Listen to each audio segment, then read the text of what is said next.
Kita berdoa. Terima kasih Tuhan buat napas kehidupan yang Kau berikan dalam kesempatan hari ini.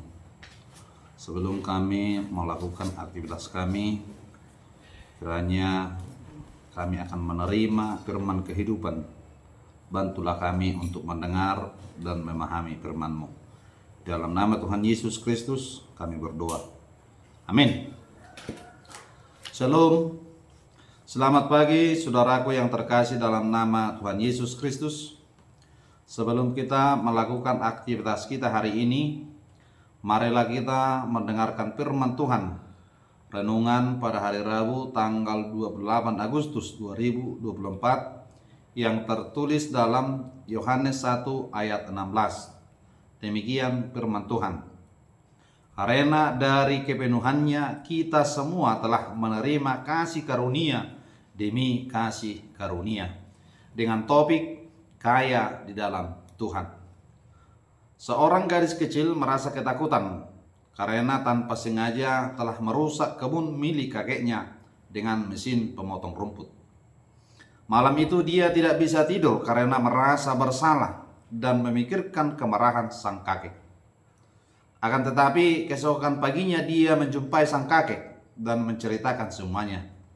Sang kakek kemudian menuntunnya keluar untuk melihat seberapa besar kerusakan yang diperbuatnya. Ternyata pagi itu salju turun sepanjang malam dan telah menutupi sebagian besar kebun sang kakek. Kamu lihat kebun ini, apakah ini terlihat rusak bagimu?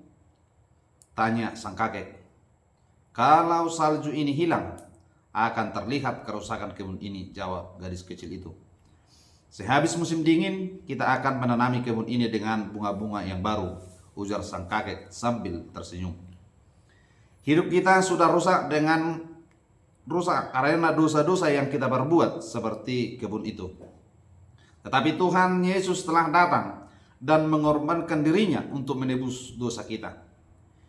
Tidak ada dosa yang terlalu besar jika kita sungguh percaya kepada Yesus yang adalah kepenuhan Allah dan telah mencurahkan darahnya di kayu salib untuk menebus kita dari kebinasaan. Inilah berita Injil.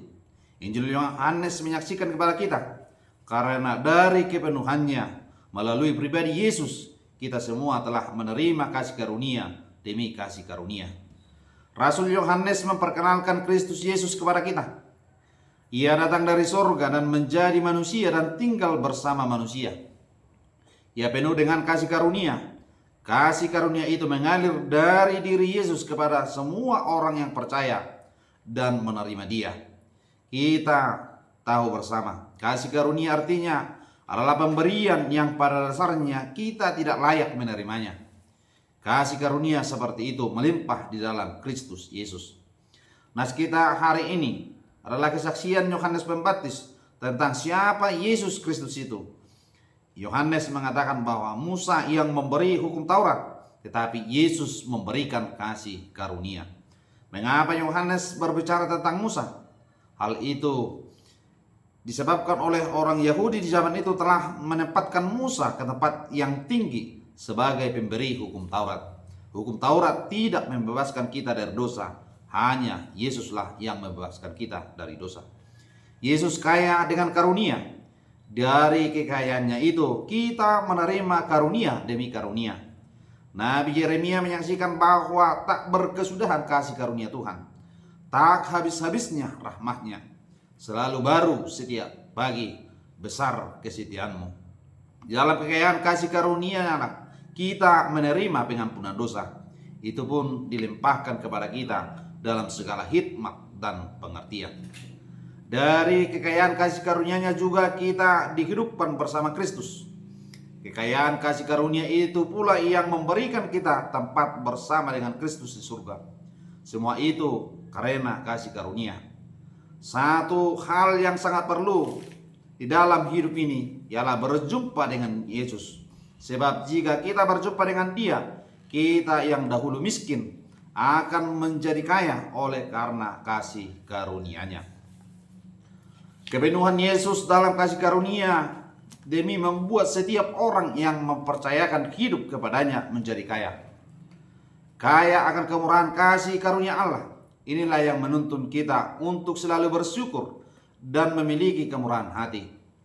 Kemurahan hati mengampuni dan berbela rasa.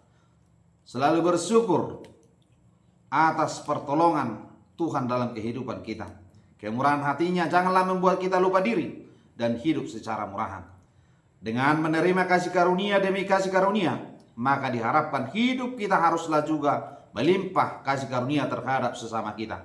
Kasih karunia tidak membuat hidup kita beban, tetapi kasih karunia membuat kita hidup sehabis-habisnya bagi Allah. Karena itu kepenuhan kasih karunia yang kita terima haruslah kita bagikan bagi orang lain juga. Demikian sapaan firman Tuhan. Tuhan memberkati aktivitas kita hari ini. Amin.